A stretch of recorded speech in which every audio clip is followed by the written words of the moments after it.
भारत माता की। भारत माता की।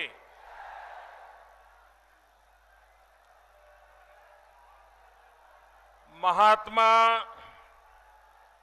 बुद्ध की महापरिनिर्वाण स्थली कुशीनगर की ई पवित्र भूमि के प्रणाम करत बानी। सब काम धाम, खेती बाड़ी, जोतनी बोवनी छोड़ के रउआ लोग इतनी बड़ी संख्या में यहां आयल बीड़ी, ई देख के हमारा मन गदगद हो गईल बा। आप लोगन के भी प्रधान सेवक का नमस्कार। ये भगवान बुद्ध का धरती है, भगवान महावीर का ये धरती है। भारत सहित पूरी दुनिया के यह धरती शांति अहिंसा के उपदेश दिहलस। अस्तेर और क्रांति एवं योग का उन्नायक शिवावतारी महायोगी गोरखनाथ यही क्षेत्र के अपने तपस्या के लिए चुनल। महान संत कबीर यही क्षेत्र में चिर शांति पवला। यह भूमि पर दुनिया में सबसे पहले लोकतंत्र का जन्म भइल। गणराज्य के ई पवित्र भूमि से प्रदेश में परिवर्तन का हुंकार फूंकले के अब समय आ गया बा। रउआ लोग अब प्रदेश के विकास खातिर भी गौठी बांधी के तैयार हो जाई।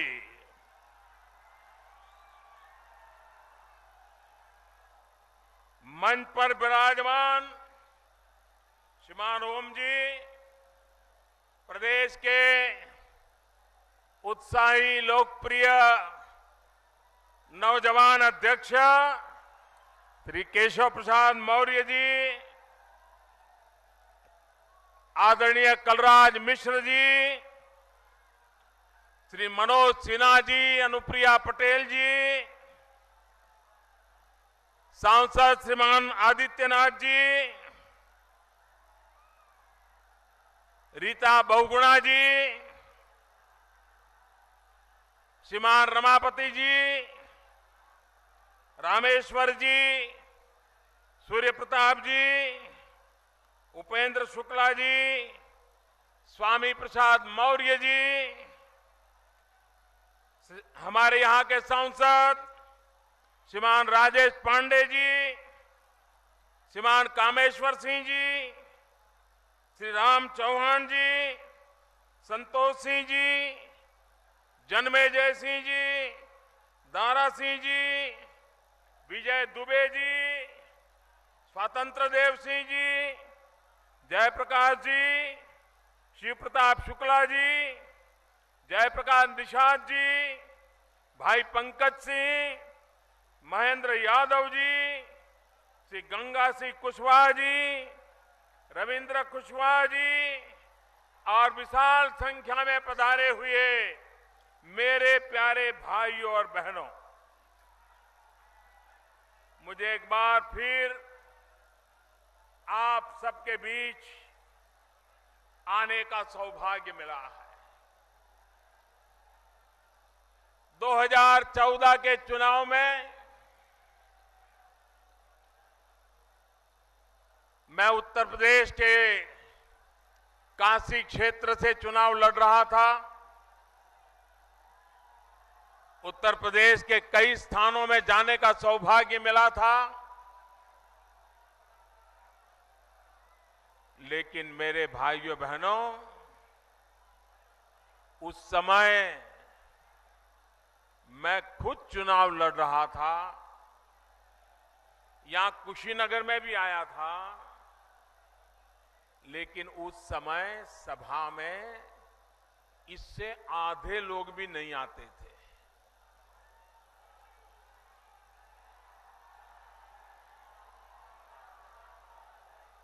और माताएं बहनें तो कभी नहीं आती थी।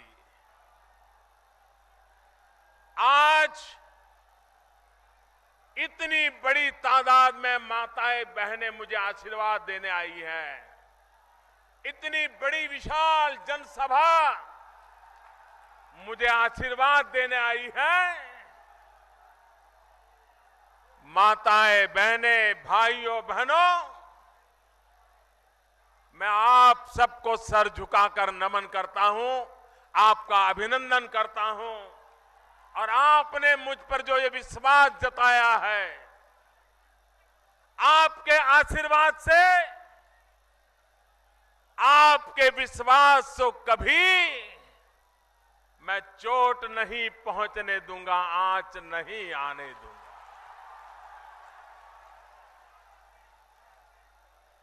भाइयों बहनों, हम सालों से सुनकर के आए हैं कि हमारा देश कृषि प्रधान देश है।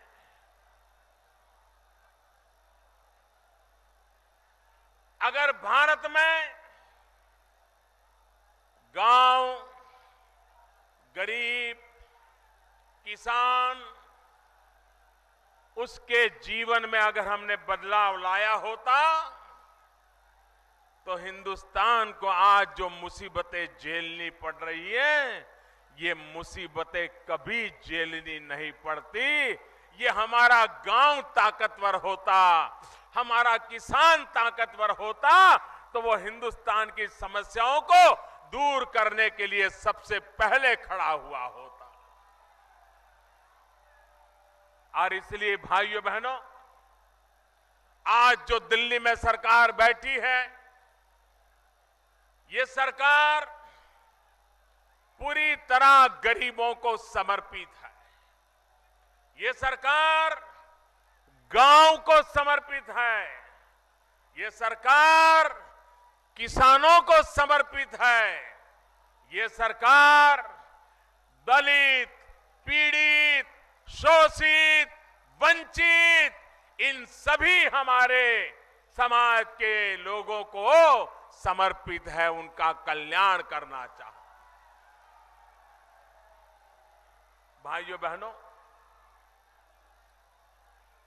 यहां गन्ना का किसान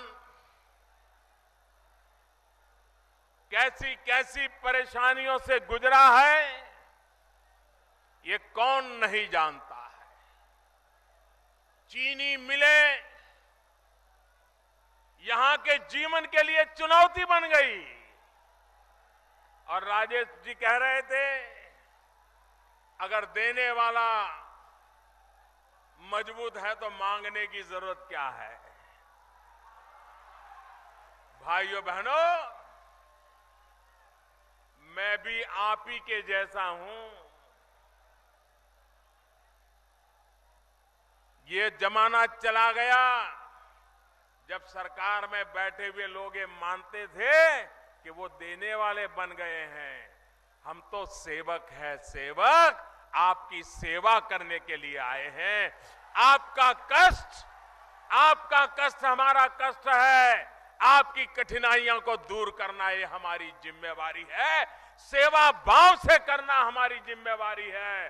भाइयों बहनों, अगर देने वाला कोई है तो देशवासी है। भाइयों बहनों, जनता जनार्दन देने वाली होती। और आपने मुझे इतना दिया है, इतना दिया है, मैं तो कर्ज चुकाने आया हूं। भाइयों बहनों, कर्ज चुकाने आया। 2014-15 में गन्ना किसानों का बकाया 22,000 करोड़ रुपया था। भाइयों बहनों, 22,000 करोड़। और लोगों को ऐसी आदत हो गई थी कि भाई इसके बिना ठीक है, आया तो आया, नहीं आया तो नहीं आया, इसी से गुजारा कर लो। लोग नाराजगी भी व्यक्त नहीं करते थे, सिर्फ हाथ जोड़ के विनती करते रहते थे। चीनी मालिकों को कह रहते थे कि जरा भुगतान कर दो। लखनऊ में सरकार को परवाह नहीं होती थी, उसको तो लगता था कि चुनाव आएंगे, कुछ इधर उधर का बांट देंगे तो गाड़ी चल जाएगी। लोग सहने के आदी हो गए थे। जब दिल्ली में सरकार बनी, उत्तर प्रदेश के लोगों ने मुझे इतना बड़ा सेवा का अवसर दिया। हमने तय किया कि गन्ना किसानों की चिंता करेंगे। भाइयों बहनों, 2014-15 के 22,000 करोड़ बकाया था, अब शायद मुश्किल से उंगली से गिन सके इतना बचा होगा। बाकी सारी बातें किसान के घर तक पहुंचा दी। मेरे पास चीनी वाले आए थे, वो कह रहे थे साहब दाम कम हो गया है, चीनी का कारखाना चलाना मुश्किल हो गया है, हमें पैकेज दे दो। मैंने कहा पैकेज लेने की आपकी आदत पुरानी है, लेकिन मोदी नया है।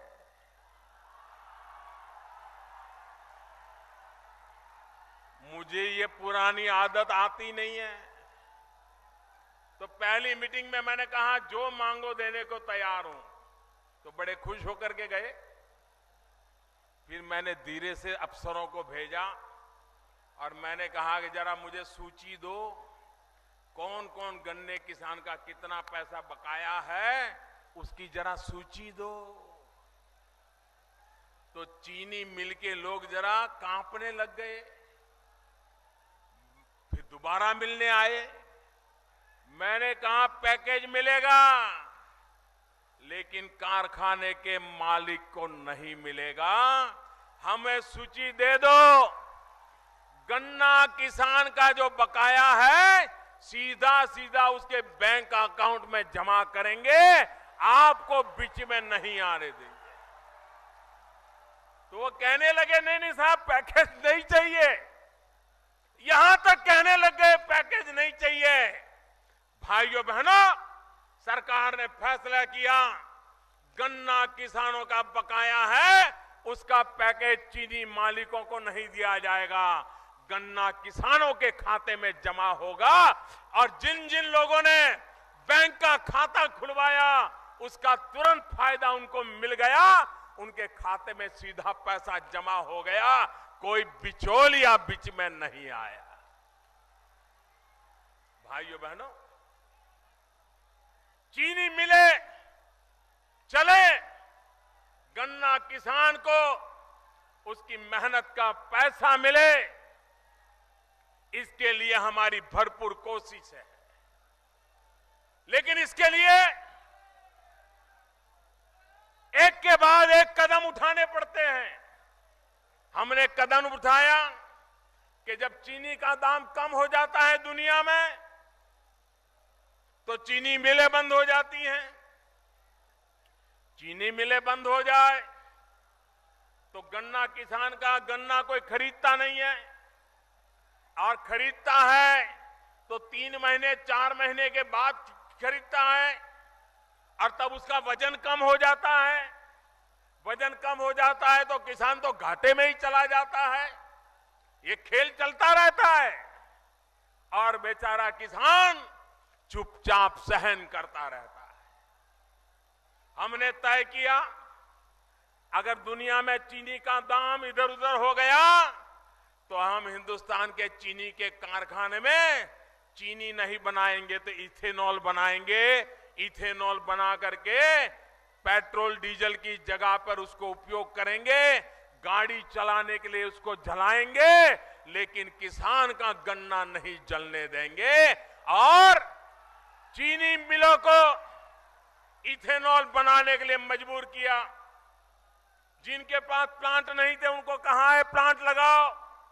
चीनी का दाम गिर जाता है तो चीनी मत बनाओ, इथेनॉल बनाओ, और पेट्रोल की जगह पर इथेनॉल उपयोग करो, डीजल की जगह पर इथेनॉल उपयोग करो, लेकिन गन्ने के किसान को मरने नहीं दिया जाएगा।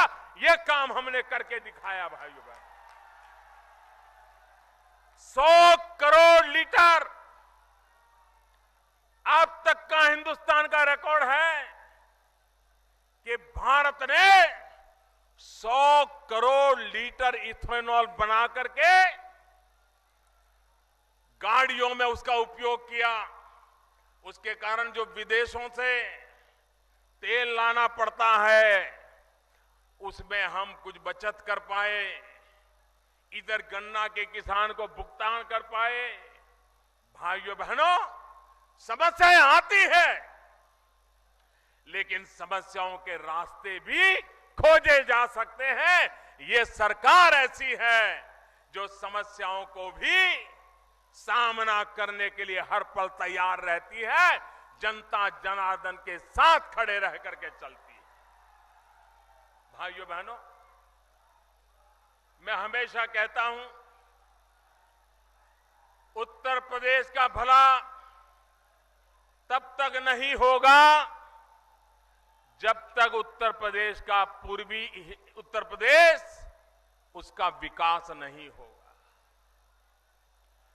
पूर्वी उत्तर प्रदेश का विकास होना चाहिए, और विकास करने के लिए रेल का काम हो, रोड का काम हो, इसके लिए भारत सरकार अरबों खरबों रुपए लगा रही है। हमारे मनोज सिन्हा जी रेल मंत्री दिन रात लगे हुए हैं कि रेल में विकास उत्तर प्रदेश में कैसे हो, उत्तर प्रदेश के लोगों को कैसे लाभ मिले। पूर्वी उत्तर प्रदेश में कोई बीमार हो जाए तो कहां जाए, कब पहुंचे, अच्छी अस्पताल नहीं। भारत सरकार ने निर्णय किया गोरखपुर के अंदर एम्स का अस्पताल लगा देंगे, और उस पूरे इलाके के भाग्य को बदलने के लिए, उनको आरोग्य की सुरक्षा देने के लिए हम काम करेंगे। फर्टिलाइजर का कारखाना, उसको चालू करने का हमने निर्णय किया। एक जमाना था भैया, बहुत बहुत प्यार का, आपका प्यार सर आंखों पर भैया, आपका प्यार सर आंखों पर। अब जगह है नहीं, कोई आगे आ नहीं पाओगे भैया। अब ये जन सैलाब उमड़ पड़ा है।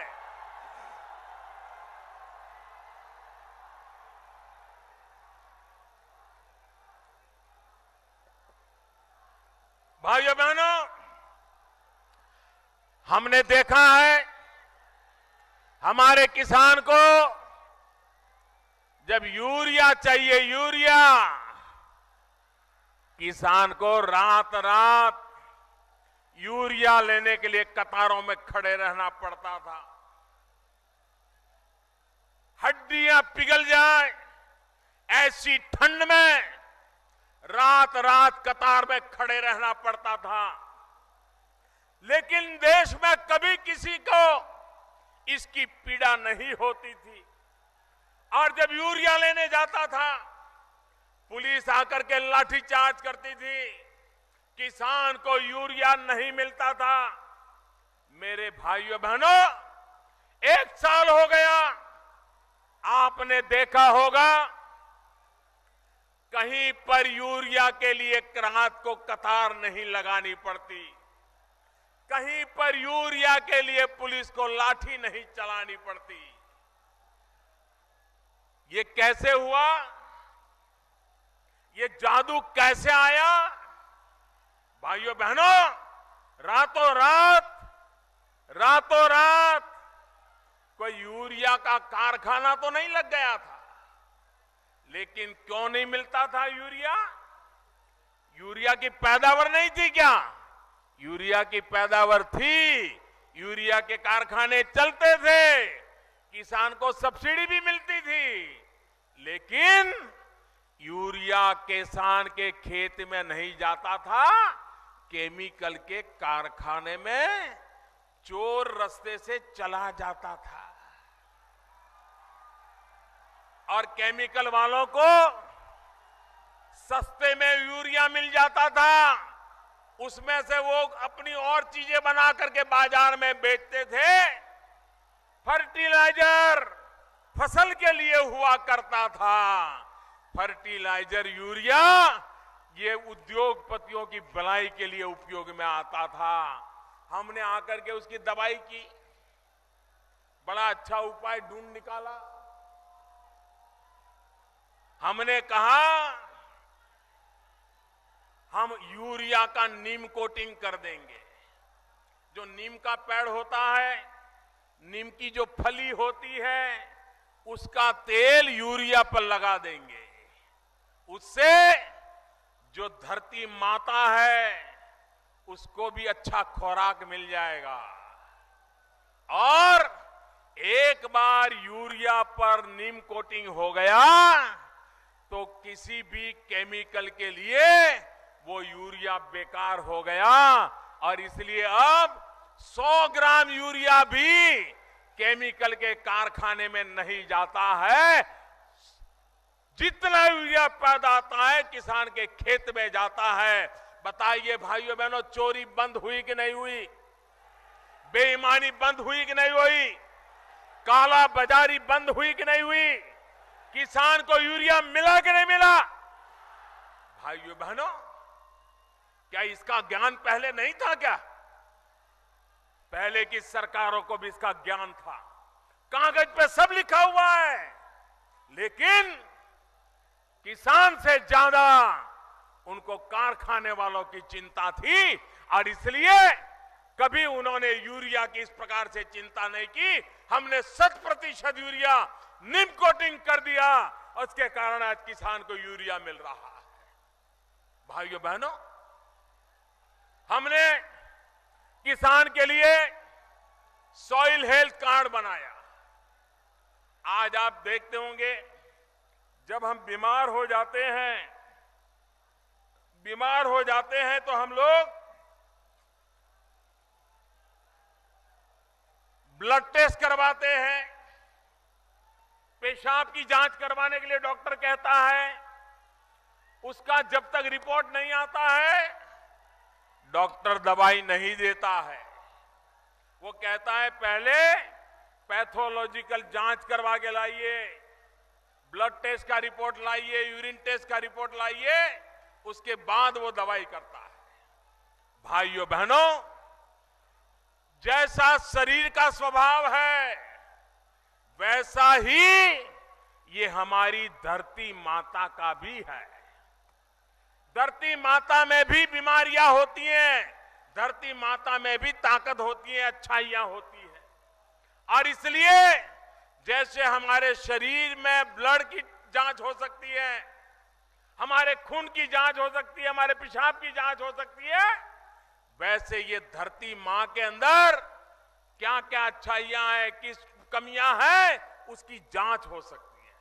और इसलिए हमने ये धरती मां की जांच करने की लेबोरेटरी बनाना, अपनी जमीन, खेत की जमीन का टेस्टिंग करवाना, और फिर रिपोर्ट आती है कि आपके जमीन में ये दवाई डालनी चाहिए, ये नहीं डालनी चाहिए, ये खाद डालना चाहिए, ये खाद नहीं डालना चाहिए, ये फसल उगानी चाहिए, ये फसल नहीं उगानी चाहिए। और उसके कारण किसान के जो पैसे बर्बाद होते थे, वरना किसान क्या करता था, अगर पड़ोसी ने लाल डिब्बे वाली दवाई डाल दी तो ये भी लाल डिब्बे वाली दवाई डाल देता था। पड़ोसी ने काले डिब्बे वाला पाउडर डाल दिया तो ये भी काले डिब्बे वाला डाल देता था, और उसके कारण किसान को बहुत नुकसान होता था। भाइयों बहनों, हमने सॉइल हेल्थ कार्ड लगा करके किसान को उसकी धरती माता की रक्षा कैसे हो, उस धरती माता में से ज्यादा उपज कैसे मिले, उसके लिए रास्ता खोल दिया। और जो आने वाले दिनों में भाइयों बहनों किसान का भला करने वाला। भाइयों बहनों, हमारा किसान कितनी ही मेहनत करे, लेकिन हमारा किसान कितनी ही मेहनत करे, लेकिन जब प्राकृतिक आपदा आ जाए तो उसकी सारी मेहनत मिट्टी में मिल जाती है, पानी में बह जाती है, किसान बर्बाद हो जाता है। अधिक बारिश आ जाए तो भी किसान दुखी, कम बारिश आ जाए तो भी किसान दुखी, नदियों में ज्यादा पानी आ जाए तो भी किसान दुखी, ज्यादा फसल हो जाए तो भी किसान दुखी, कम फसल हो जाए तो भी दुखी। इस किसान की रक्षा कैसे करेंगे भाइयों बहनों? और इसलिए प्रधानमंत्री फसल बीमा योजना हम लाए हैं। प्रधानमंत्री फसल बीमा योजना, और उसमें किसान को बहुत कम पैसा देना है, बहुत कम देना है। भारत सरकार पैसे देगी और आपकी फसल को कोई भी प्राकृतिक नुकसान होगा तो उस किसान को बीमा योजना से पूरा का पूरा पैसा मिलेगा भाई। इतना ही नहीं, आपने तय किया हो कि जून महीने में बुआई करनी है, लेकिन बारिश नहीं आई। आपने सोचा जुलाई में करेंगे, फिर भी बारिश नहीं आई। आपने सोचा अगस्त में करेंगे, फिर भी बारिश नहीं आई। पानी नहीं आया तो बुआई कहां करोगे? और बुआई नहीं की तो फसल कहां होगी? और फसल नहीं होगी तो फसल बर्बाद भी कैसे होगी? तो ऐसी स्थिति में किसान क्या करेगा? जिसकी बुआई नहीं हुई उसको तो फसल नहीं आनी, तो फसल बीमा लगना नहीं है। पहली बार देश में दिल्ली में ऐसी सरकार बैठी है, इसने ऐसा प्रधानमंत्री फसल बीमा योजना लाए हैं कि प्राकृतिक आपदा के कारण अगर बुआई नहीं हुई तो भी उसका हिसाब लगाकर उसको मिनिमम बीमा का पैसा दिया जाएगा। भाइयों बहनों, कभी हमारा किसान अच्छी फसल हो, खुशी मना रहा हो, खेत में फसल काट करके खलिहान में बड़ा ढेर किया है अपनी किसानी पैदावार का, अब वो इंतजार कर रहा है कि कोई ट्रैक्टर मिल जाए और ट्रैक्टर में सामान रख करके बाजार में मंडी में जाकर के बेच करके आ जाऊंगा। अब उसको ट्रैक्टर आने में देर हो गई, 2-4 दिन 5 दिन, ट्रक आने में देर हो गई, मंडी सामान पहुंचाने में मुश्किल हो गया, और अचानक बारिश आ गई। सारी फसल तैयार है, खेत में ढेर पड़ा है, फसल का बीमा कहां से मिलेगा? क्योंकि सब पूरा हो गया था। यह दिल्ली में ऐसी सरकार है जो किसानों की चिंता करने वाली सरकार है। हमने प्रधानमंत्री फसल बीमा में योजना बनाई कि फसल की कटाई के बाद जो फसल का ढेर है, अगर 15 दिन के भीतर भीतर कोई प्राकृतिक आपदा आ गई और किसान का नुकसान हो गया तो उसका बीमा भी मिलेगा। भाइयों बहनों, आप मुझे बताइए भाइयों, बुआई से लेकर के कटाई तक हर परिस्थिति में बीमा देने की ताकत ये दिल्ली में बैठी हुई सरकार लेकर के आई है। लेकिन मैं दिल्ली की सरकार को कहना चाहता हूं, अगर अब झगड़े शांत हो गए हो, आपके पास समय हो, यहां के गरीबों की चिंता करने की फुर्सत हो, किसानों की चिंता करने की फुर्सत हो, तो उत्तर प्रदेश सरकार ये प्रधानमंत्री फसल बीमा योजना उत्तर प्रदेश में लागू करवाएं। यहां के किसानों को जरा लाभ मिले। खर्चा दिल्ली सरकार करने को तैयार है, काम करने के लिए उत्तर प्रदेश की सरकार कुछ करे।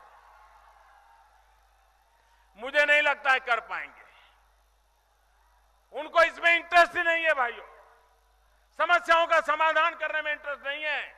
भाइयों बहनों, आप बताइए, यहां की हमारी गंडक नहर, कितनी लंबी गंडक नहर है, लेकिन उसके तलहटी में सारा मिट्टी भरी पड़ी है और उसके कारण पानी की संग्रह क्षमता कम हो गई है और कैनाल के आखिर में पानी पहुंचता ही नहीं है।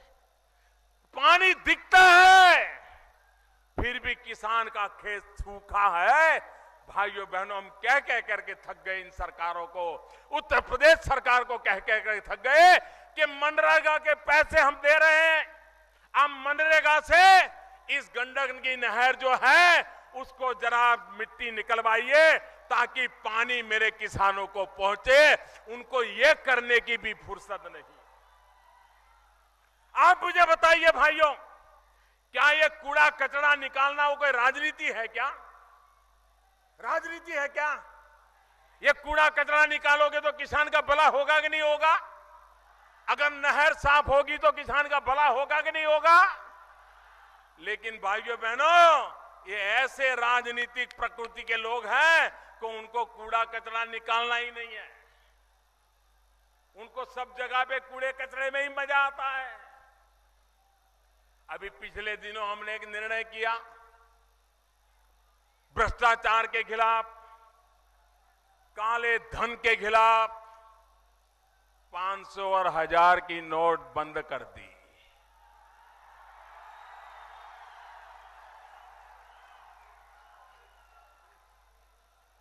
आप मुझे बताइए मेरे भाइयों बहनों, ये भ्रष्टाचार ने देश को बर्बाद किया है कि नहीं किया है? ये काले धन ने बर्बादी लाई है कि नहीं लाई है? ये देश को भ्रष्टाचार से मुक्त कराना चाहिए कि नहीं कराना चाहिए? इस देश को काले धन से मुक्त कराना चाहिए कि नहीं कराना चाहिए? किसी ने तो कदम उठाना चाहिए कि नहीं उठाना चाहिए?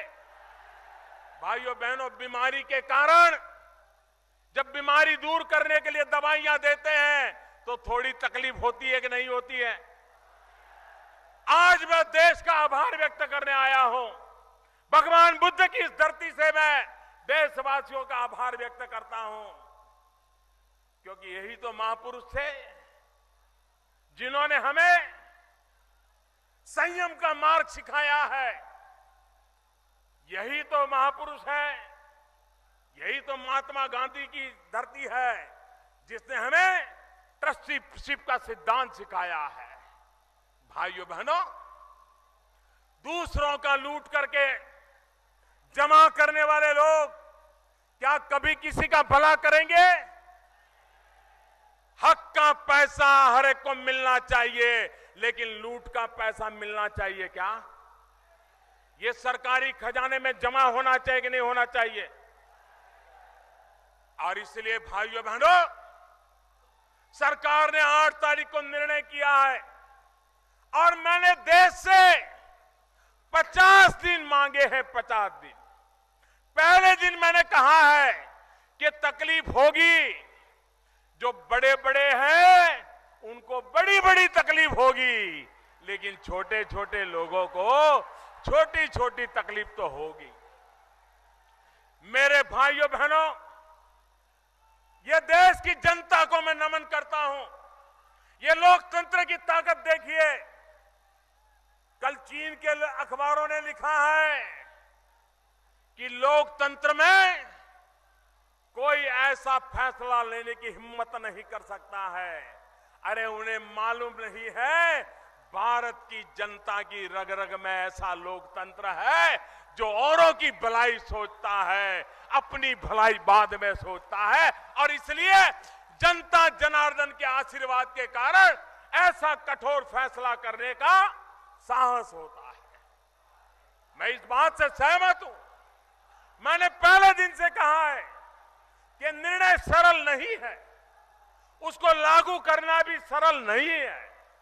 8 तारीख को ही मैंने कहा था कि 50 दान तकलीफ रहने वाली है।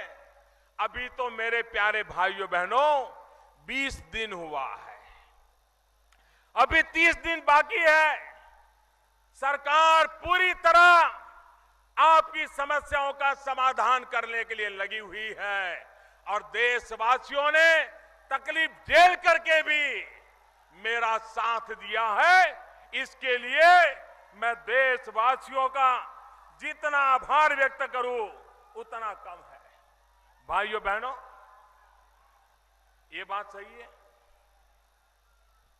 लोग ऐसा समझाते हैं कि हमारे पास नोटें नहीं है तो हम क्या करें। भाइयों बहनों, आप लोग अपना मोबाइल फोन रिचार्ज कराना जानते हैं कि नहीं जानते हैं? क्या किसी स्कूल में पढ़ने के लिए गए थे? नहीं गए थे ना? आ गया कि नहीं आ गया? आपको मोबाइल फोन रिचार्ज कैसे करना आ गया कि नहीं आ गया? कितने पैसे भरना, कैसे भरना, कहां भरना, सब आया कि नहीं आया? कोई सिखाने आया था? नहीं आया था। भाइयों बहनों, आप व्हाट्सएप करते हैं, व्हाट्सएप यूं यूं करते चला जाता है। कोई सिखाने आया था? कोई पढ़ाने आया था? किसी स्कूल में सीखने गए थे? आपको आया कि नहीं आया? आज भाइयों बहनों, टेक्नोलॉजी इतनी सरल है कि यहां आप लोग फोटो निकालते हैं और यहीं से अपने दोस्तों को फोटो भेज रहे हैं। भेज रहे हो ना? मैं देख रहा हूं सब लोग फोटो निकाल रहे हैं। भेज रहे हो ना? जितनी आसानी से आप अपने मोबाइल फोन से फोटो भेज सकते हो, व्हाट्सएप भेज सकते हो, अपने मोबाइल फोन का अकाउंट रिचार्ज करा सकते हो, उतनी ही आसानी से बैंक में अगर आपका खाता है, बैंक में अगर आपका पैसा है, तो आप मोबाइल फोन से जो भी खरीदना हो खरीद सकते हो, जो भी लेना हो ले सकते हो। आज आपका मोबाइल फोन, ये आपका मोबाइल फोन यही आपके बैंक की ब्रांच बन गया है। आपके हथेली में आपकी अपनी बैंक बन गई है। पहले जेब में बटुआ रखना पड़ता था और बटुए में पैसे रखने पड़ते थे। अब जमाना चला गया, बटुए की जरूरत नहीं, आप मोबाइल फोन में ही पैसे होते हैं। दुकानदार के पास जाइए और उसको बताइए कि भाई बताइए, मेरे पास ये बैंक का ऐप है, मैं आपके यहां से 20 रुपये का सामान लेना चाहता हूं, मैं मोबाइल फोन से पैसे दूंगा। वो कहेगा हाँ हाँ दे दीजिए, तुरंत उसके मोबाइल में 1 सेकंड में पैसा चला जाएगा, आपको 20 रुपये का माल मिलेगा। भाइयों बहनों, आज हमारे देश में आधे से अधिक लोग जो रेलवे में जाते हैं वो खुद जाकर के पैसे देकर के टिकट नहीं लेते, ऑनलाइन टिकट लेते हैं। उनके पैसे वापस आते हैं तो ऑनलाइन आ जाते हैं। भाइयों बहनों, आज आपने अखबार में एक इश्तहार देखा होगा, एक एडवर्टाइजमेंट आज आपने अखबार में देखा होगा। मेरा आप सबसे आग्रह है कि इस एडवर्टाइजमेंट को पूरी तरह पढ़ें और इसका कटिंग करके हर दुकान पर लगा दे, अखबार से निकाल करके। सब लोग इतना काम जरूर करें। और इसमें किस प्रकार से अपने मोबाइल का खाता खोला जाता है उसकी सारी विधि बताई गई है। आपके पैसे आपके हैं, बिना नोट के भी आप इसका खर्च कर सकते हो। भाइयों बहनों, ये नोटों का उपयोग काले धन वाले संग्रह करना चाहते हैं। हम काले धन वालों को सफल होने देना नहीं चाहते हैं, हम भ्रष्टाचारियों को सफल होने देना नहीं चाहते। और इसलिए भाइयों बहनों, मुझे आगे के भी उनके रास्ते बंद करने हैं। आज के अंग्रेजी अखबारों में भी इसका एडवर्टाइजमेंट छपा हुआ है, आज के हिंदी अखबारों में भी ये इश्तहार छपा हुआ है। मेरा आप सबसे आग्रह है, और यहां जो भारतीय जनता पार्टी के कार्यकर्ता है वो अखबार से कटिंग निकाल करके हर दुकान के बाहर एक बोर्ड पे लगा दें, और ऐसे इश्तहार रोज आते जाएंगे। स्टेट बैंक ऑफ इंडिया की ऐप है, सरकार की ऐप है, आपको सिर्फ अपने मोबाइल फोन पर उस ऐप को डाउनलोड करना है, आपके गांव के मोहल्ले के व्यापारी को डाउनलोड करना है, सीधा आपका पैसा बैंक से चला जाएगा। जो सामान खरीद सकते हैं खरीद सकते हैं, 1 रुपये के बिना कोई काम अटकने वाला नहीं है। यह व्यवस्था मौजूद है भाइयों।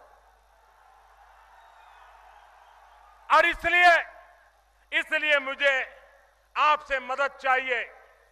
मेरी विशेष पढ़े लिखे नौजवानों से आग्रह है, सरकारी मुलाजिमों से आग्रह है कि आप भी अपने अड़ोस पड़ोस में जिसके पास भी मोबाइल फोन है उसको जरा सिखाइए कि किस प्रकार से मोबाइल फोन से कारोबार किया जा सकता है। आप देखिए, ये जो सारी चर्चाएं हैं आप खुद उसको 1 मिनट में बंद करवा सकते हैं। और देशवासियों ने सहयोग दिया है, हमारे पास रास्ते भी है, उस रास्तों पर चलेंगे। देश में कभी भ्रष्टाचार दोबारा आने की हिम्मत नहीं करेगा भाई। देश में दोबारा काला धन पैदा होने की जरूरत नहीं पड़ेगी। देश में नोटें छाप छाप करके ढेर करने की जरूरत नहीं पड़ेगी और नोटों के बंडल किसी को बिस्तर के नीचे छिपाने की नौबत नहीं आएगी भाई। भाइयों बहनों, एक तरफ में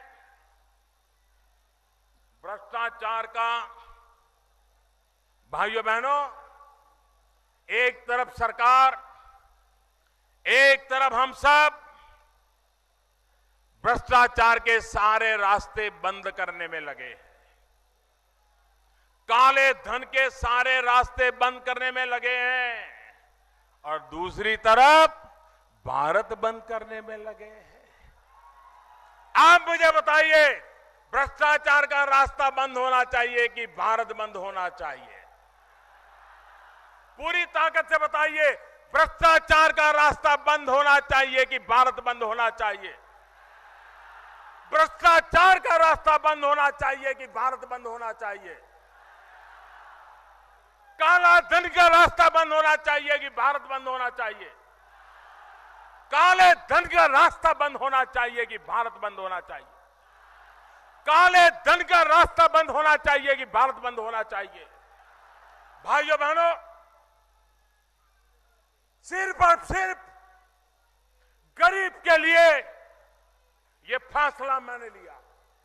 70 साल तक जो लूटा है उसको निकालना है और गरीब का घर बनाना है। 70 साल तक लूटा है, किसान के खेत में पानी पहुंचाना है। 70 साल तक लूटा है, उन पैसों को निकाल करके गरीब की झोपड़ी में बिजली का तार पहुंचाना है।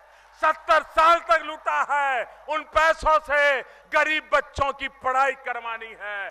70 साल तक जो लूटा है, उन पैसों को निकाल करके गरीब बुजुर्गों को दवाई दिलवानी है। भाइयों बहनों, ये जो कुछ भी निकलेगा, ये सारा का सारा गरीबों की भलाई के काम आने वाला है। और इसलिए मेरे भाइयों बहनों, अब हम लूटने नहीं देंगे देश को। और मुझे विश्वास है भाइयों, जिस देश में 125 करोड़ देशवासियों के आशीर्वाद हो, वहां पर काला धन का खात्मा संभव है, भ्रष्टाचार का खात्मा संभव है। भाइयों बहनों, देश अच्छे दिशा में जाने के लिए तैयार बैठा है और मुझे विश्वास है कि देश इस महायज्ञ में, ईमानदारी के महायज्ञ में देशवासियों को कष्ट झेल करके भी आहुति देते मैं देख रहा हूं। और इसलिए भाइयों बहनों, आने वाले दिनों में देश इस बात को स्वीकार करेगा कि फैसला कठोर था लेकिन भविष्य उज्जवल है। और इसलिए मेरे भाइयों बहनों, मैं आपसे अनुरोध करने आया हूं कि आप गांव के हर दुकानदार को इन अखबार के माध्यम से कैसे मोबाइल पर उनकी बिजनेस लगाया जा सकता है सिखाइए। आप स्वयं कम से कम 10 परिवार, 15 परिवार उनको सिखाइए। बिना पैसे सारा कारोबार चलाने की दिशा में सारी दुनिया चल पड़ी है। हम पीछे रह गए भाइयों, हम पीछे रह गए। अब हिंदुस्तान पीछे नहीं रह सकता। आप मुझे बताइए, आप मेरी मदद करेंगे? दोनों हाथ ऊपर करके मुझे आशीर्वाद दीजिए। आप मेरी मदद करेंगे, आपके आशीर्वाद रहेंगे, ये परिवर्तन आके रहेगा, भ्रष्टाचार जाके रहेगा, काला धन जाएगा, भाइयों बहनों आपका भविष्य बन जाएगा। आपके आशीर्वाद के लिए मैं आपका बहुत बहुत आभारी हूं। धन्यवाद। भाइयों बहनों, यहां गन्ना का किसान कैसी कैसी परेशानियों से गुजरा है, ये कौन नहीं जानता है। चीनी मिलें यहां के जीवन के लिए चुनौती बन गई।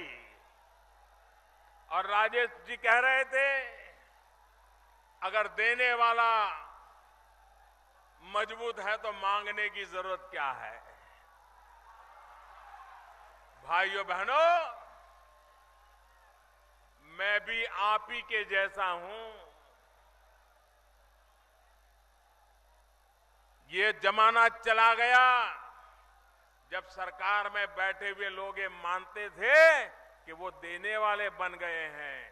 हम तो सेवक हैं, सेवक आपकी सेवा करने के लिए आए हैं। आपका कष्ट हमारा कष्ट है। आपकी कठिनाइयों को दूर करना ये हमारी जिम्मेवारी है। सेवा भाव से करना हमारी जिम्मेवारी है। भाइयों बहनों, अगर देने वाला कोई है तो देशवासी है। भाइयों बहनों, जनता जनार्दन देने वाली होती है। और आपने मुझे इतना दिया है, इतना दिया है, मैं तो कर्ज चुकाने आया हूं। भाइयों बहनों, कर्ज चुकाने आया। 2014-15 में गन्ना किसानों का बकाया 22,000 करोड़ रुपया था। भाइयों बहनों, 22,000 करोड़। और लोगों को ऐसी आदत हो गई थी कि भाई इसके बिना ठीक है, आया तो आया, नहीं आया तो नहीं आया, इसी से गुजारा कर लो। लोग नाराजगी भी व्यक्त नहीं करते थे, सिर्फ हाथ जोड़ के विनती करते रहते थे। चीनी मालिकों को कह रहते थे कि जरा भुगतान कर दो। लखनऊ में सरकार को परवाह नहीं होती थी। उसको तो लगता था कि चुनाव आएंगे, कुछ इधर उधर का बांट देंगे तो गाड़ी चल जाएगी। लोग सहने के आदी हो गए थे। जब दिल्ली में सरकार बनी, उत्तर प्रदेश के लोगों ने मुझे इतना बड़ा सेवा का अवसर दिया। हमने तय किया कि गन्ना किसानों की चिंता करेंगे। भाइयों बहनों, 2014-15 के 22,000 करोड़ बकाया था। अब शायद मुश्किल से उंगली से गिन सके इतना बचा होगा। बाकी सारी बातें किसान के घर तक पहुंचा दी। मेरे पास चीनी वाले आए थे, वो कह रहे थे साहब दाम कम हो गया है, चीनी का कारखाना चलाना मुश्किल हो गया है, हमें पैकेज दे दो। मैंने कहा पैकेज लेने की आपकी आदत पुरानी है, लेकिन मोदी नया है।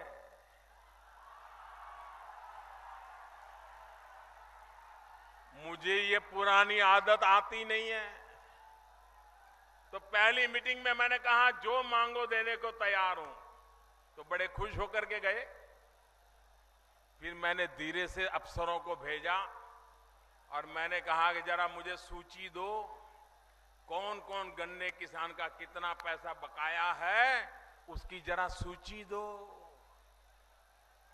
तो चीनी मिल के लोग जरा कांपने लग गए। फिर दोबारा मिलने आए। मैंने कहा पैकेज मिलेगा, लेकिन कारखाने के मालिक को नहीं मिलेगा। हमें सूची दे दो। गन्ना किसान का जो बकाया है सीधा सीधा उसके बैंक अकाउंट में जमा करेंगे, आपको बीच में नहीं आने देंगे। तो वो कहने लगे नहीं नहीं साहब पैकेज नहीं चाहिए, यहां तक कहने लग गए पैकेज नहीं चाहिए। भाइयों बहनों, सरकार ने फैसला किया गन्ना किसानों का बकाया है, उसका पैकेज चीनी मालिकों को नहीं दिया जाएगा, गन्ना किसानों के खाते में जमा होगा। और जिन जिन लोगों ने बैंक का खाता खुलवाया उसका तुरंत फायदा उनको मिल गया, उनके खाते में सीधा पैसा जमा हो गया, कोई बिचौलिया बीच में नहीं आया। भाइयों बहनों, चीनी मिले चले, गन्ना किसान को उसकी मेहनत का पैसा मिले, इसके लिए हमारी भरपूर कोशिश है। लेकिन इसके लिए एक के बाद एक कदम उठाने पड़ते हैं। हमने कदम उठाया कि जब चीनी का दाम कम हो जाता है दुनिया में तो चीनी मिलें बंद हो जाती हैं। चीनी मिलें बंद हो जाए तो गन्ना किसान का गन्ना कोई खरीदता नहीं है, और खरीदता है तो 3 महीने 4 महीने के बाद खरीदता है, और तब उसका वजन कम हो जाता है। वजन कम हो जाता है तो किसान तो घाटे में ही चला जाता है। ये खेल चलता रहता है और बेचारा किसान चुपचाप सहन करता रहता है। हमने तय किया अगर दुनिया में चीनी का दाम इधर उधर हो गया तो हम हिंदुस्तान के चीनी के कारखाने में चीनी नहीं बनाएंगे तो इथेनॉल बनाएंगे। इथेनॉल बना करके पेट्रोल डीजल की जगह पर उसको उपयोग करेंगे, गाड़ी चलाने के लिए उसको जलाएंगे, लेकिन किसान का गन्ना नहीं जलने देंगे। और चीनी मिलों को इथेनॉल बनाने के लिए मजबूर किया। जिनके पास प्लांट नहीं थे उनको कहा है प्लांट लगाओ, चीनी का दाम गिर जाता है तो चीनी मत बनाओ, इथेनॉल बनाओ, और पेट्रोल की जगह पर इथेनॉल उपयोग करो, डीजल की जगह पर इथेनॉल उपयोग करो, लेकिन गन्ने के किसान को मरने नहीं दिया जाएगा। यह काम हमने करके दिखाया भाइयों बहन। 100 करोड़ लीटर अब तक का हिंदुस्तान का रिकॉर्ड है कि भारत ने 100 करोड़ लीटर इथेनॉल बना करके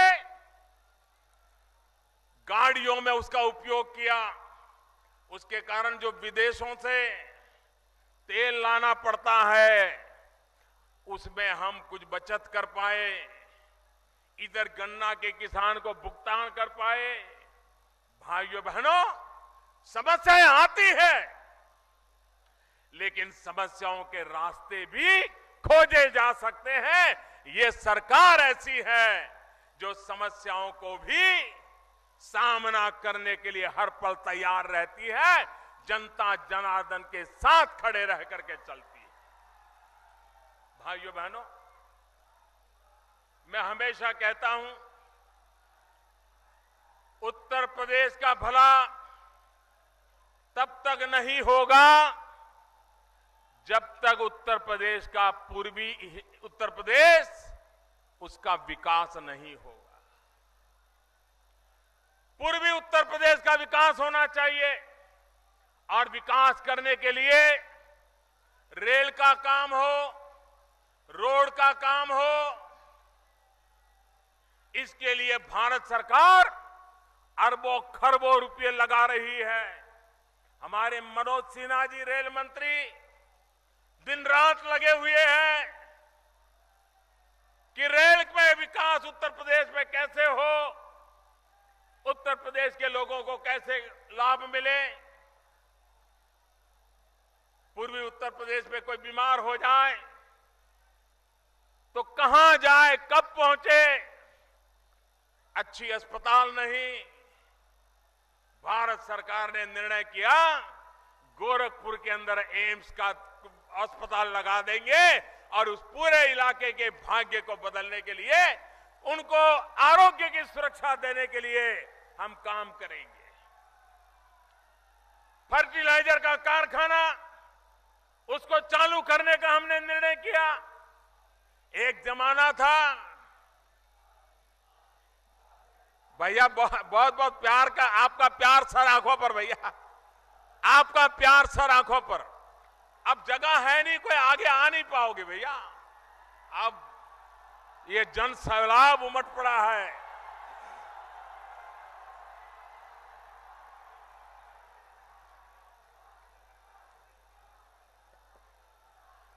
भाइयों बहनों, हमने देखा है हमारे किसान को जब यूरिया चाहिए, यूरिया, किसान को रात रात यूरिया लेने के लिए कतारों में खड़े रहना पड़ता था।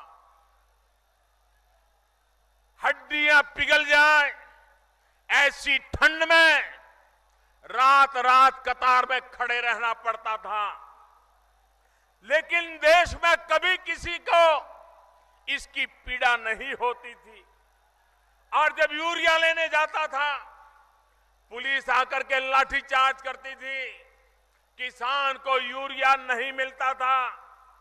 मेरे भाइयों बहनों, 1 साल हो गया, आपने देखा होगा कहीं पर यूरिया के लिए रात को कतार नहीं लगानी पड़ती, कहीं पर यूरिया के लिए पुलिस को लाठी नहीं चलानी पड़ती। ये कैसे हुआ? ये जादू कैसे आया? भाइयों बहनों, रातों रात कोई यूरिया का कारखाना तो नहीं लग गया था। लेकिन क्यों नहीं मिलता था यूरिया? यूरिया की पैदावार नहीं थी क्या? यूरिया की पैदावार थी, यूरिया के कारखाने चलते थे, किसान को सब्सिडी भी मिलती थी। लेकिन यूरिया किसान के खेत में नहीं जाता था, केमिकल के कारखाने में चोर रास्ते से चला जाता था। और केमिकल वालों को सस्ते में यूरिया मिल जाता था, उसमें से वो अपनी और चीजें बना करके बाजार में बेचते थे।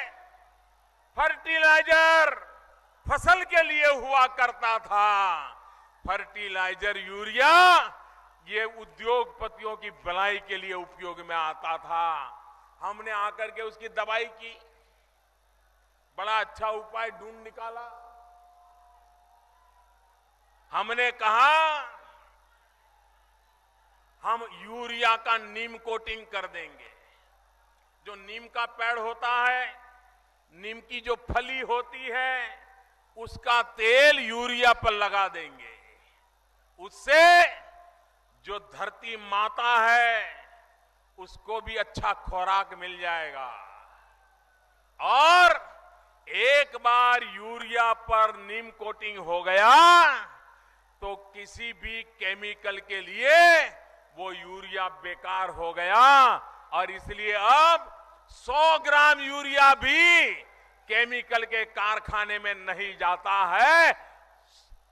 जितना यूरिया पैदा होता है किसान के खेत में जाता है। बताइए भाइयों बहनों, चोरी बंद हुई कि नहीं हुई? बेईमानी बंद हुई कि नहीं हुई? काला बाजारी बंद हुई कि नहीं हुई? किसान को यूरिया मिला कि नहीं मिला? भाइयों बहनों, क्या इसका ज्ञान पहले नहीं था क्या? पहले की सरकारों को भी इसका ज्ञान था, कागज पे सब लिखा हुआ है। लेकिन किसान से ज्यादा उनको कारखाने वालों की चिंता थी। और इसलिए कभी उन्होंने यूरिया की इस प्रकार से चिंता नहीं की। हमने 100% यूरिया नीम कोटिंग कर दिया, उसके कारण आज किसान को यूरिया मिल रहा है। भाइयों बहनों, हमने किसान के लिए सॉइल हेल्थ कार्ड बनाया। आज आप देखते होंगे जब हम बीमार हो जाते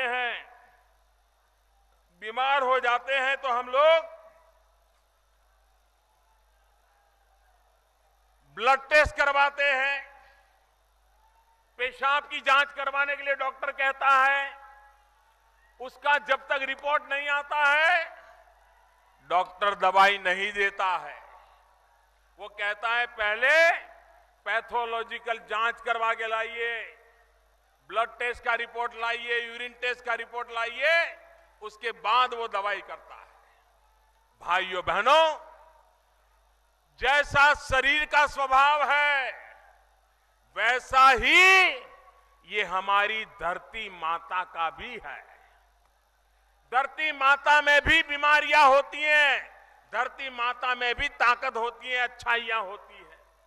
और इसलिए जैसे हमारे शरीर में ब्लड की जांच हो सकती है, हमारे खून की जांच हो सकती है, हमारे पेशाब की जांच हो सकती है, वैसे ये धरती मां के अंदर क्या क्या अच्छाइयां हैं, किस कमियां हैं, उसकी जांच हो सकती है। और इसलिए हमने ये धरती मां की जांच करने की लेबोरेटरी बनाना, अपनी जमीन, खेत की जमीन का टेस्टिंग करवाना, और फिर रिपोर्ट आती है कि आपके जमीन में ये दवाई डालनी चाहिए, ये नहीं डालनी चाहिए, ये खाद डालना चाहिए, ये खाद नहीं डालना चाहिए, ये फसल उगानी चाहिए, ये फसल नहीं उगानी चाहिए। और उसके कारण किसान के जो पैसे बर्बाद होते थे, वरना किसान क्या करता था, अगर पड़ोसी ने लाल डिब्बे वाली दवाई डाल दी तो ये भी लाल डिब्बे वाली दवाई डाल देता था, पड़ोसी ने काले डिब्बे वाला पाउडर डाल दिया तो ये भी काले डिब्बे वाला डाल देता था, और उसके कारण किसान को बहुत नुकसान होता था। भाइयों बहनों, हमने सॉइल हेल्थ कार्ड लगाकर क्या कभी किसी का भला करेंगे? हक का पैसा हर एक को मिलना चाहिए, लेकिन लूट का पैसा मिलना चाहिए क्या? ये सरकारी खजाने में जमा होना चाहिए कि नहीं होना चाहिए? और इसलिए भाइयों बहनों, सरकार ने 8 तारीख को निर्णय किया है और मैंने देश से 50 दिन मांगे हैं। 50 दिन। पहले दिन मैंने कहा है कि तकलीफ होगी, जो बड़े बड़े हैं उनको बड़ी बड़ी तकलीफ होगी, लेकिन छोटे छोटे लोगों को छोटी छोटी तकलीफ तो होगी। मेरे भाइयों बहनों, ये देश की जनता को मैं नमन करता हूं। ये लोकतंत्र की ताकत देखिए। कल चीन के अखबारों ने लिखा है कि लोकतंत्र में कोई ऐसा फैसला लेने की हिम्मत नहीं कर सकता है। अरे उन्हें मालूम नहीं है, भारत की जनता की रग रग में ऐसा लोकतंत्र है जो औरों की भलाई सोचता है, अपनी भलाई बाद में सोचता है, और इसलिए जनता जनार्दन के आशीर्वाद के कारण ऐसा कठोर फैसला करने का साहस होता है। मैं इस बात से सहमत हूं। मैंने पहले दिन से कहा है कि निर्णय सरल नहीं है, उसको लागू करना भी सरल नहीं है। 8 तारीख को ही मैंने कहा था कि 50 दान तकलीफ रहने वाली है। अभी तो मेरे प्यारे भाइयों बहनों 20 दिन हुआ है, अभी 30 दिन बाकी है। सरकार पूरी तरह आपकी समस्याओं का समाधान करने के लिए लगी हुई है, और देशवासियों ने तकलीफ झेल करके भी मेरा साथ दिया है। इसके लिए मैं देशवासियों का जितना आभार व्यक्त करूं उतना कम है। भाइयों बहनों, ये बात सही है। लोग ऐसा समझाते हैं कि हमारे पास नोटें नहीं है तो हम क्या करें। भाइयों बहनों, आप लोग अपना मोबाइल फोन रिचार्ज कराना जानते हैं कि नहीं जानते हैं? क्या किसी स्कूल में पढ़ने के लिए गए थे? नहीं गए थे ना? आ गया कि नहीं आ गया? आपको मोबाइल फोन रिचार्ज कैसे करना आ गया कि नहीं आ गया? कितने पैसे भरना, कैसे भरना, कहां भरना, सब आया कि नहीं आया? कोई सिखाने आया था? नहीं आया था। भाइयों बहनों, आप व्हाट्सएप करते, व्हाट्सएप यूं यूं करते चला जाता है। कोई सिखाने आया था? कोई पढ़ाने आया था? किसी स्कूल में सीखने गए थे, आपको आया कि नहीं आया? आज भाइयों बहनों, टेक्नोलॉजी इतनी सरल है कि यहां आप लोग फोटो निकालते हैं और यहीं से अपने दोस्तों को फोटो भेज रहे हैं। भेज रहे हो ना? मैं देख रहा हूं सब लोग फोटो निकाल रहे हैं। भेज रहे हो ना? जितनी आसानी से आप अपने मोबाइल फोन से फोटो भेज सकते हो, व्हाट्सएप भेज सकते हो, अपने मोबाइल फोन का अकाउंट रिचार्ज करा सकते हो, उतनी ही आसानी से बैंक में अगर आपका खाता है, बैंक में अगर आपका पैसा है, तो आप मोबाइल फोन से जो भी खरीदना हो खरीद सकते हो, जो भी लेना हो ले सकते हो। आज आपका मोबाइल फोन, ये आपका मोबाइल फोन यही आपके बैंक की ब्रांच बन गया है। आपके हथेली में आपकी अपनी बैंक बन गई है। पहले जेब में बटुआ रखना पड़ता था और बटुए में पैसे रखने पड़ते थे। अब जमाना चला गया, बटुए की जरूरत नहीं, आप मोबाइल फोन में ही पैसे होते हैं। दुकानदार के पास जाइए और उसको बताइए कि भाई बताइए मेरे पास ये बैंक का ऐप है, मैं आपके यहां से 20 रुपये का सामान लेना चाहता हूं, मैं मोबाइल फोन से पैसे दूंगा। वो कहेगा हाँ हाँ दे दीजिए, तुरंत उसके मोबाइल में 1 सेकंड में पैसा चला जाएगा, आपको 20 रुपये का माल मिलेगा। भाइयों बहनों, आज हमारे देश में आधे से अधिक लोग जो रेलवे में जाते हैं वो खुद जाकर के पैसे देकर के टिकट नहीं लेते, ऑनलाइन टिकट लेते हैं। उनके पैसे वापस आते हैं तो ऑनलाइन आ जाते हैं। भाइयों बहनों, आज आपने अखबार में एक इश्तहार देखा होगा, एक एडवर्टाइजमेंट आज आपने अखबार में देखा होगा। मेरा आप सबसे आग्रह है कि इस एडवर्टाइजमेंट को पूरी तरह पढ़ें और इसका कटिंग करके हर दुकान पर लगा दे, अखबार से निकाल करके। सब लोग इतना काम जरूर करें। और इसमें किस प्रकार से अपने मोबाइल का खाता खोला जाता है उसकी सारी विधि बताई गई है। आपके पैसे आपके हैं, बिना नोट के भी आप इसका खर्च कर सकते हो। भाइयों बहनों, ये नोटों का उपयोग काले धन वाले संग्रह करना चाहते हैं। हम काले धन वालों को सफल होने देना नहीं चाहते हैं, हम भ्रष्टाचारियों को सफल होने देना नहीं चाहते। और इसलिए भाइयों बहनों, मुझे आगे के भी उनके रास्ते बंद करने हैं। आज के अंग्रेजी अखबारों में भी इसका एडवर्टाइजमेंट छपा हुआ है, आज के हिंदी अखबारों में भी ये इश्तहार छपा हुआ है। मेरा आप सबसे आग्रह है, और यहां जो भारतीय जनता पार्टी के कार्यकर्ता है वो अखबार से कटिंग निकाल करके हर दुकान के बाहर एक बोर्ड पे लगा दें, और ऐसे इश्तहार रोज आते जाएंगे। स्टेट बैंक ऑफ इंडिया की ऐप है, सरकार की ऐप है, आपको सिर्फ अपने मोबाइल फोन पर उस ऐप को डाउनलोड करना है, आपके गांव के मोहल्ले के व्यापारी को डाउनलोड करना है, सीधा आपका पैसा बैंक से चला जाएगा। जो सामान खरीद सकते हैं खरीद सकते हैं, 1 रुपये के बिना कोई काम अटकने वाला नहीं है। यह व्यवस्था मौजूद है भाइयों। और इसलिए मुझे आपसे मदद चाहिए। मेरी विशेष पढ़े लिखे नौजवानों से आग्रह है, सरकारी मुलाजिमों से आग्रह है कि आप भी अपने अड़ोस पड़ोस में जिसके पास भी मोबाइल फोन है उसको जरा सिखाइए कि किस प्रकार से मोबाइल फोन से कारोबार किया जा सकता है। आप देखिए, ये जो सारी चर्चाएं हैं आप खुद उसको 1 मिनट में बंद करवा सकते हैं।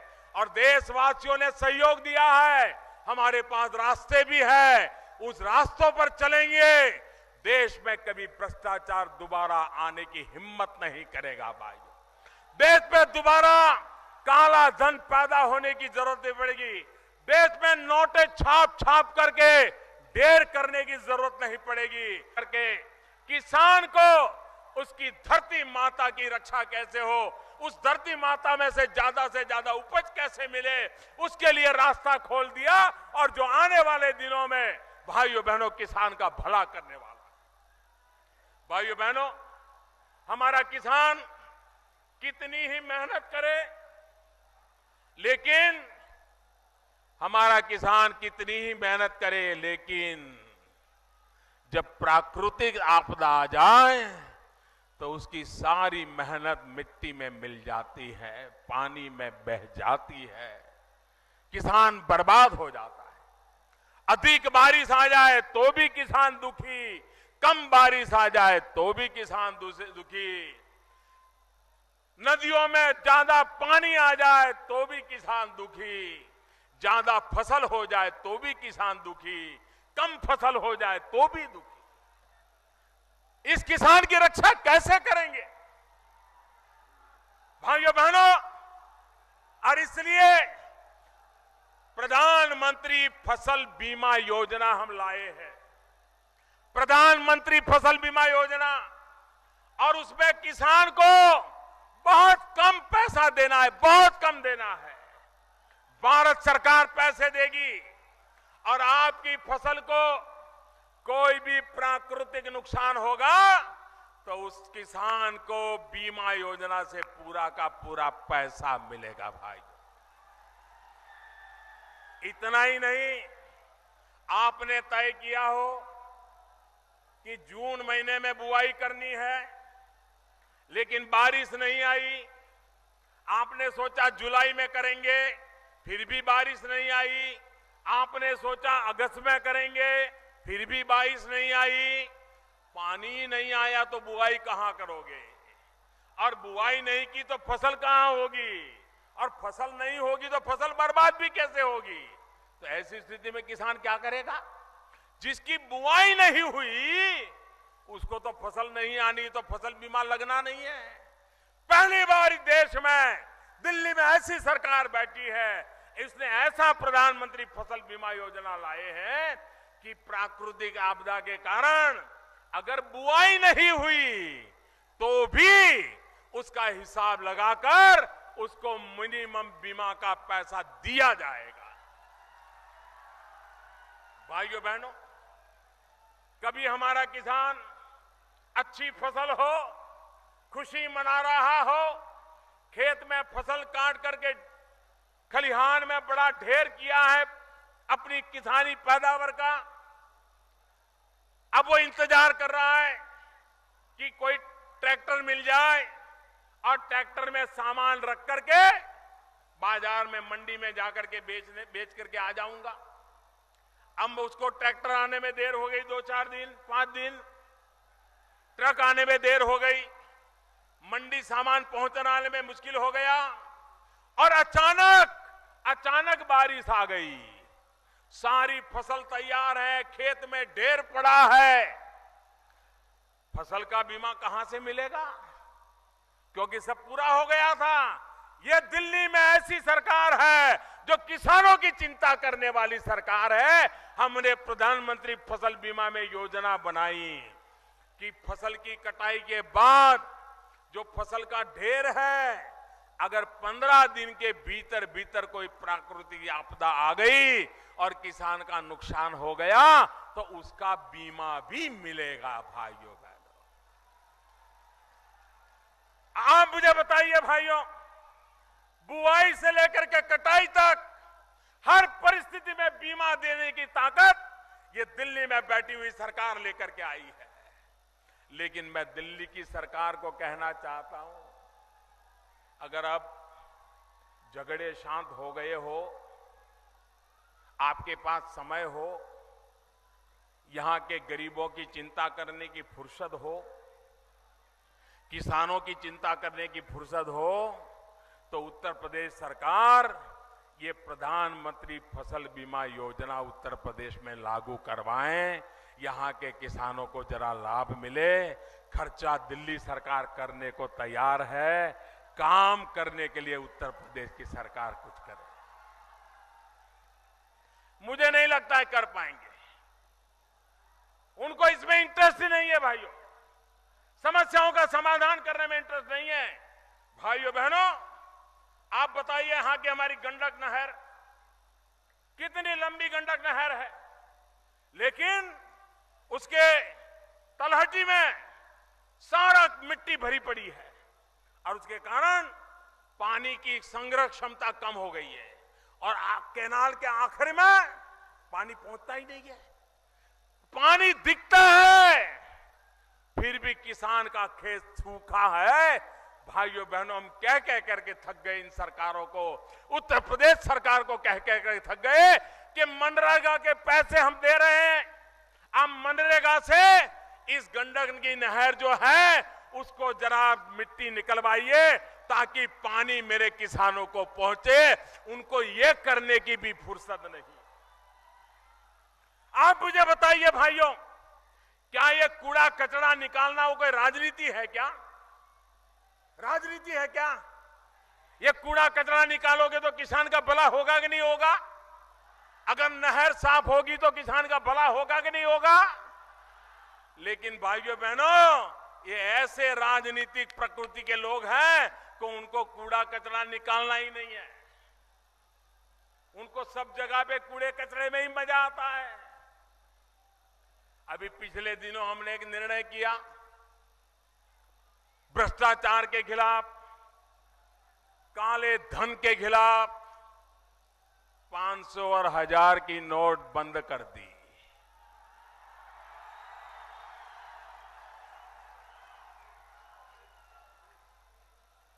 आप मुझे बताइए मेरे भाइयों बहनों, ये भ्रष्टाचार ने देश को बर्बाद किया है कि नहीं किया है? ये काले धन ने बर्बादी लाई है कि नहीं लाई है? ये देश को भ्रष्टाचार से मुक्त कराना चाहिए कि नहीं कराना चाहिए? इस देश को काले धन से मुक्त कराना चाहिए कि नहीं कराना चाहिए? किसी ने तो कदम उठाना चाहिए कि नहीं उठाना चाहिए?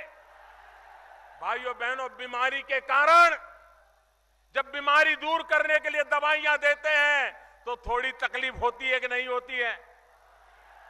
आज मैं देश का आभार व्यक्त करने आया हूं। भगवान बुद्ध की इस धरती से मैं देशवासियों का आभार व्यक्त करता हूं, क्योंकि यही तो महापुरुष थे जिन्होंने हमें संयम का मार्ग सिखाया है। यही तो महापुरुष है, यही तो महात्मा गांधी की धरती है जिसने हमें ट्रस्टीशिप का सिद्धांत सिखाया है। भाइयों बहनों, दूसरों का लूट करके जमा करने वाले लोग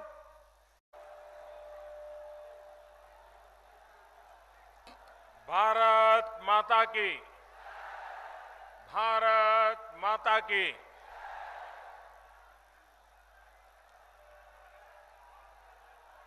महात्मा बुद्ध की महापरिनिर्वाण स्थली कुशीनगर की ई पवित्र भूमि के प्रणाम करत बानी। सब काम धाम, खेती बाड़ी, जोतनी बोवनी छोड़ के रउआ लोग इतनी बड़ी संख्या में यहां आयल बीड़ी, ई देख के हमारा मन गदगद हो गई बा। आप लोगन के भी प्रधान सेवक का नमस्कार। ये भगवान बुद्ध का धरती है, भगवान महावीर का ये धरती है। भारत सहित पूरी दुनिया के यह धरती शांति अहिंसा के उपदेश दिहलस। अस्तेर और क्रांति एवं योग का उन्नायक शिवावतारी महायोगी गोरखनाथ यही क्षेत्र के अपने तपस्या के लिए चुनल। महान संत कबीर यही क्षेत्र में चिर शांति पवला। यह भूमि पर दुनिया में सबसे पहले लोकतंत्र का जन्म भइल। गणराज्यन के ई पवित्र भूमि से प्रदेश में परिवर्तन का हुंकार फूंकले के अब समय आ गया बा। रउआ लोग अब प्रदेश के विकास खातिर भी गौठी बांधी के तैयार हो जाई।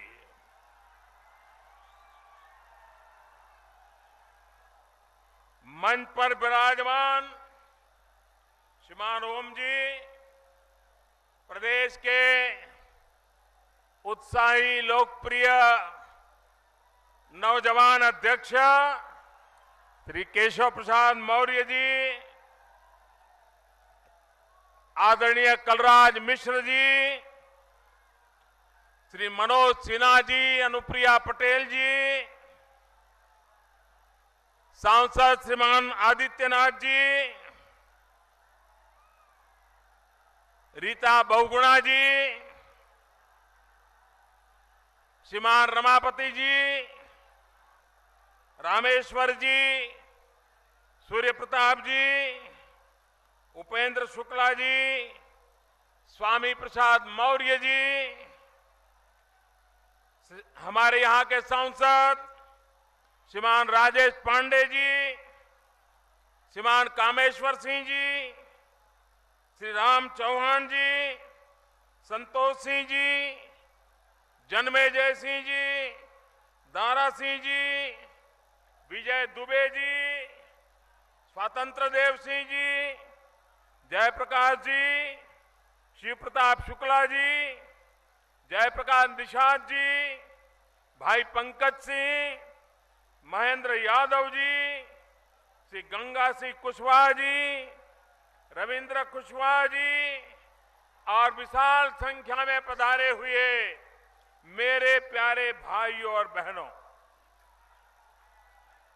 मुझे एक बार फिर आप सबके बीच आने का सौभाग्य मिला है। 2014 के चुनाव में मैं उत्तर प्रदेश के काशी क्षेत्र से चुनाव लड़ रहा था। उत्तर प्रदेश के कई स्थानों में जाने का सौभाग्य मिला था, लेकिन मेरे भाइयों बहनों, उस समय मैं खुद चुनाव लड़ रहा था। यहां कुशीनगर में भी आया था, लेकिन उस समय सभा में इससे आधे लोग भी नहीं आते थे।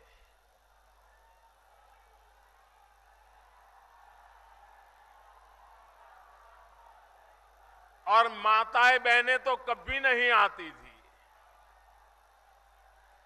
आज इतनी बड़ी तादाद में माताएं बहनें मुझे आशीर्वाद देने आई हैं। इतनी बड़ी विशाल जनसभा मुझे आशीर्वाद देने आई है। माताएं बहनें भाइयों बहनों, मैं आप सबको सर झुकाकर नमन करता हूं, आपका अभिनंदन करता हूं। और आपने मुझ पर जो ये विश्वास जताया है, आपके आशीर्वाद से, आपके विश्वास से कभी मैं चोट नहीं पहुंचने दूंगा, आंच नहीं आने दूंगा।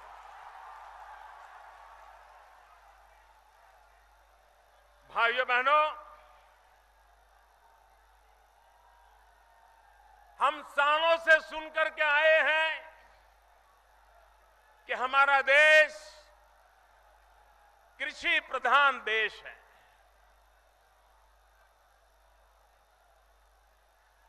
अगर भारत में गांव, गरीब, किसान, उसके जीवन में अगर हमने बदलाव लाया होता तो हिंदुस्तान को आज जो मुसीबतें झेलनी पड़ रही है, ये मुसीबतें कभी झेलनी नहीं पड़ती। ये हमारा गांव ताकतवर होता, हमारा किसान ताकतवर होता तो वो हिंदुस्तान की समस्याओं को दूर करने के लिए सबसे पहले खड़ा हुआ होता। और इसलिए भाइयों बहनों, आज जो दिल्ली में सरकार बैठी है, ये सरकार पूरी तरह गरीबों को समर्पित है। ये सरकार गांव को समर्पित है। ये सरकार किसानों को समर्पित है। ये सरकार दलित, पीड़ित, शोषित, वंचित इन सभी हमारे समाज के लोगों को समर्पित है, उनका कल्याण करना चाहता है।